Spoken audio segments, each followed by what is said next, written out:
नाज़रीन करام, जस्टिस मंसूर अली शाह और अतर मिनल्ला ने इस्तीफा दे दिया। सुप्रीम कोर्ट के सीनियर तरीन जजेस की जानिब से इस्तीफा क्यों दिया गया, अब वो हकाइक खुलकर सामने आ चुके हैं और इन्होंने अपने इस्तीफों में कौन कौन से राज फाश किए हैं, किन किन चीजों पर बात की है और ये इस्तीफा कितना इस निजाम पर असर अंदाज होगा, इस सब पर बात करने से कबल गुजारिश है कि वीडियो को लाजमी शेयर कीजिएगा और पेज को फॉलो कर लीजिएगा। नाज़रीन करम, पहले बात कर लेते हैं कि इन्होंने इस्तीफा दिया क्यों है।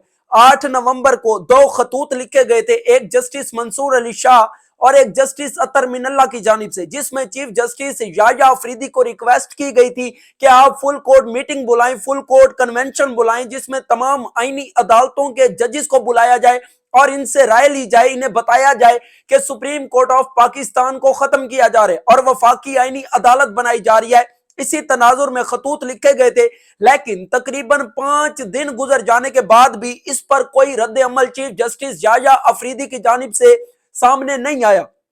कल से यह खबर चल रही थी और शहर इक़्तिदार हिल रहा था कि जिस लम्हे सदर मुमलिकत पाकिस्तान आसिफ जरदारी साहब 27वीं आईनी तरमीम पर मोहर लगाएंगे, मंजूरी देंगे, उसी लम्हे ये इस्तीफे आ सकते हैं। तो अब ये इस्तीफे आ चुके हैं।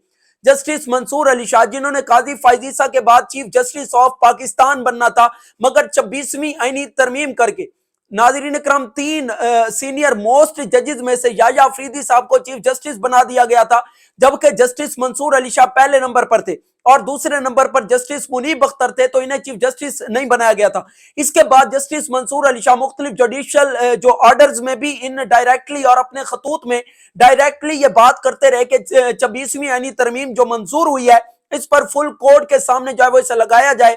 पूरी कोशिश की गई मगर कोई बात ना बन सकी, तो आज इन दोनों जजेस की जानिब से, जो सीनियर मोस्ट जजेस थे, इनकी जानिब से इस्तीफा दे दिया गया। अब नाज़रीन कराम, जस्टिस मंसूर अली शाह ने इस्तीफा देने की वजह बताते हुए कहा कि 27वीं आईनी तरमीम पर संगीन जो है वो हमला है, अदलिया को इंतजामिया के ताबे कर दिया गया, मुल्क को दहाइयों पीछे धकेल दिया गया, आईनी निजाम के इस बिगाड़ का बल आखिर अजाला होगा, मगर इससे पहले ये गहरे जख्म छोड़ जाएगा। ओहदे पर रहना खामोश रजामंदी के मुतरादिफ होगा। इन्होंने अपने इस्तीफे में एक शेर भी लिखा है कि मैं कट गिरूं के सलामत रहूं, यकीन है मुझे कि यही सारे सितम कोई तो गिराएगा, तमाम उम्र की ईजा नसीबियों की कसम मेरे कलम का सफर रायगा न जाएगा।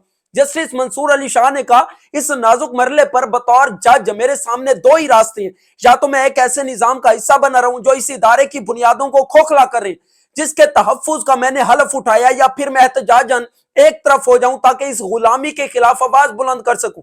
अदालत में रहना दरअसल एक आईनी गलती पर खामोशी रजामंदी के मुतरादिफ होगा और ऐसी अदालत का हिस्सा बनना भी जिसकी आईनी आवाज खामोश कर दी गई हो। इसके बाद जस्टिस अतर मिनल्ला ने कहा, जिस आइन का मैंने हलफ उठाया अब वो मौजूद ही नहीं रहा। माफ कीजिएगा, मैं जितनी भी खुद को तसल्ली देने की कोशिश करूं, इस हकीकत से इनकार मुमकिन नहीं कि अब जो बुनियाद रखी जा रही है वो आइन की कब्र पर रखी जा रही है। जो कुछ बाकी बचा है वो सिर्फ एक साया है, एक ऐसा साया जो ना इसकी रूह को सांस देता है और ना ही अवाम की आवाज को दोहराता है। नाज़रीन करम, सीनियर मोस्ट जजेस की जानिब से यह इस्तीफा देना इस निजाम पर बहुत भारी साबित होगा। अभी तो बहुत सारे जजेस के इस्तीफों की बात हो रही है, अदलिया की बगावत की बात हो रही है।